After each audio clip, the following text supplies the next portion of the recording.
Morning বন্ধুরা, সবাই কেমন আছো? আশা করছি সবাই ভালো আছো। সবাই ভালো থেকো, সুস্থ থেকো। আমিও বিন্দাস আছি। আজ নিয়ে এলাম কাতলা মাছের কালিয়া রেসিপি। প্রথমেই আমি কড়াতে তেল দিয়ে, তেল গরম হলে মাছগুলোতে আমি আগে থেকেই হলুদ আর নুন মাখিয়ে রেখেছিলাম। এখন কড়াতে তেল গরম হয়ে গেছে, এক এক করে মাছগুলো ভেজে নিচ্ছি।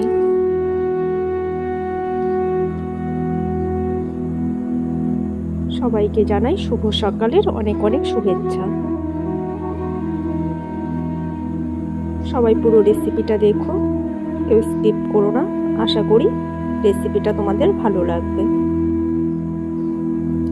এখন মাছগুলো আমার এক পাশ ভাজা হয়ে গেছে। এবার আমি মাছগুলো একটু উল্টে দিলাম। মাছগুলো একদম ডিপ করে ভেজে নেব। দেখো মাছগুলো আমার ভাজা হয়ে গেছে। এবার মাছগুলো নামিয়ে নিচ্ছি।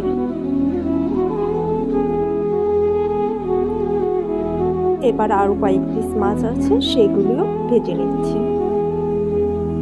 এবার দেখো আমার এই মাছে কি কি উপকরণ লাগবে। রেসিপিতে যা যা উপকরণ লাগবে সেটাই তোমাদেরকে দেখাচ্ছি। আমি এখানে নিয়েছি কাঁচা লঙ্কা, শুকনো লঙ্কা গুঁড়ো, টমেটো, পেঁয়াজ, রসুন একসাথে পেস্ট করে নিয়েছি। এখানে নিয়েছি জিরে বাটা, আদা বাটা আর এক বাটি পেঁয়াজ কুচি। আর এখানে নিয়ে নিয়েছি মগজদানা বাটা, কাজু বাদাম আর পোস্ত একসাথে বেটে নিয়েছি। এবার সাথে থাকো, পুরো রেসিপিটা দেখো। এখন মাছ ভাজাগুলো নামিয়ে নিলাম।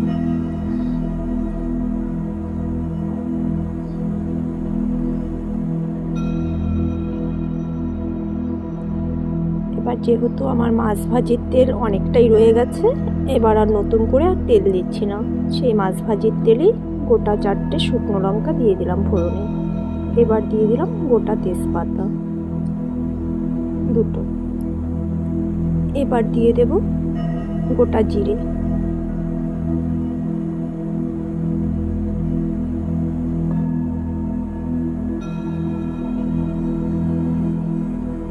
এবার দিয়ে দেব 1 বাটি পেঁয়াজ কুচি।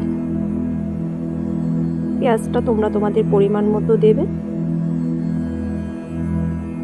এবার পেঁয়াজ কুচিটা একটু নেড়ে চেড়ে নিয়ে দিয়ে দিলাম একটা টমেটো কুচি।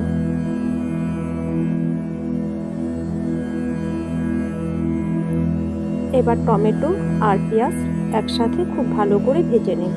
তার মধ্যে দিয়ে দিলাম কাঁচা লঙ্কা।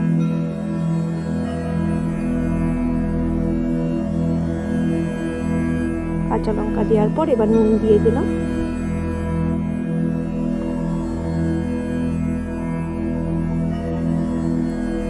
তারপর দিয়ে দিলাম হলুদ গুঁড়ো। হলুদ গুঁড়ো দিয়ে এবার ভালো করে ভেজে নেব। তার মধ্যে দিয়ে দিলাম পেঁয়াজ রসুন বাটা একসাথে বেটে রেখেছিলাম, জিরে বাটা দিয়ে দিলাম। দিয়ে দিলাম পরিমাণ মতো লঙ্কা গুঁড়ো।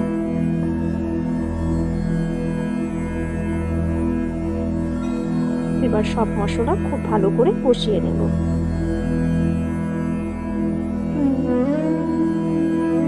সামান্য একটু জল দিয়ে ভালো করে কষিয়ে নেব।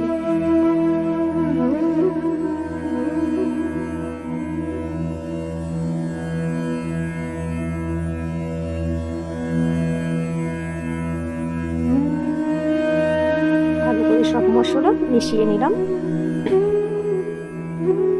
এবার ভালো করে কষানো হয়ে গেছে হাফ।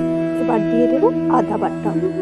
আদাটা আগে দেইনি, এই জন্য আদা খুব একটা ভাজা হয়ে গেলে না আদার যে ঘ্রাণ সেটা থাকে না, তাই আদাটা সব মশলা দিয়ে কষিয়ে তারপরে দেওয়াটাই ভালো। এবার আদা দেওয়ার পর ভালো করে আবার মিশিয়ে নিচ্ছি আদাটা। এবার ভালো করে আরেকটু কষিয়ে দেখো কষানো প্রায় হয়ে গেছে। আর দেখো তেল ছেড়ে দিয়েছে। যখন কষানো হয়ে যাবে মশলা তখন তেল ছেড়ে দেয়। আর এখন দিয়ে দিলাম পরিমাণ মতো একটুখানি চিনি। চিনিটা আবার ভালো করে মিশিয়ে নিলাম। এবার বেটে রেখেছিলাম একসাথে মগজদানা, পোস্ত, কাজু বাদাম।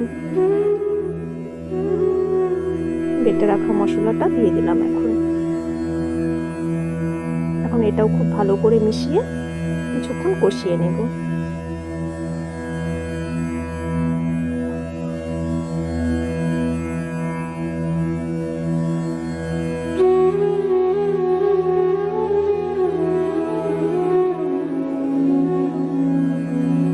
কষিয়ে নিলে তারপর দেখো এখন আমার কষানো কমপ্লিট। দেখো তেল ছেড়ে দিয়েছে রান্নাটা থেকে। মানে কষানো যখন কমপ্লিট হয়ে যাবে তখন দেখবে অটোমেটিক রান্না থেকে একটা তেল ছাড়তে শুরু করে।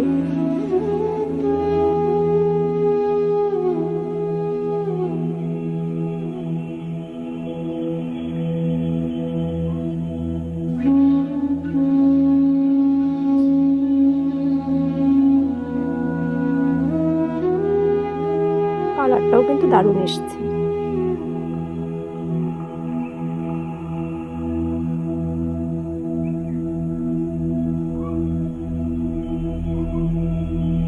এখন কষানো কমপ্লিট। এখন আমি ঝোলের জন্য পরিমাণ মতো জল দিয়ে দিচ্ছি।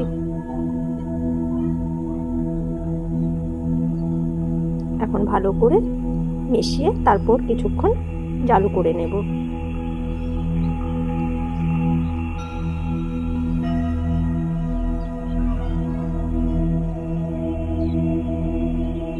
টকবক করে ফুটতে শুরু করেছে। এখন আমি দিয়ে দিচ্ছি এক এক করে মাছের পিসগুলো।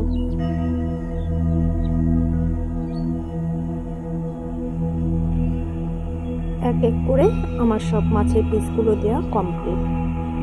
এবার আমি ভালো করে পিসগুলো ঝোলের মধ্যে একটু ডুবিয়ে দিচ্ছি।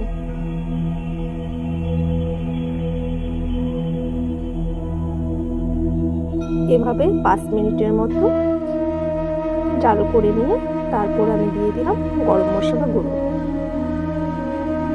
গরম মশলা গুঁড়োটা ভালো করে মিশিয়ে নিয়ে এবার আমি 1 চামচ ঘি দিয়ে নামিয়ে নেব।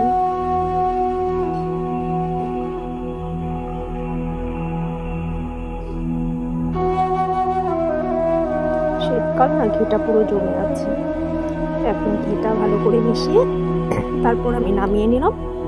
আর নামিয়ে নিয়ে গরম গরম ভাতের সাথে পরিবেশন করুন, জাস্ট অসাধারণ লাগবে খেতে।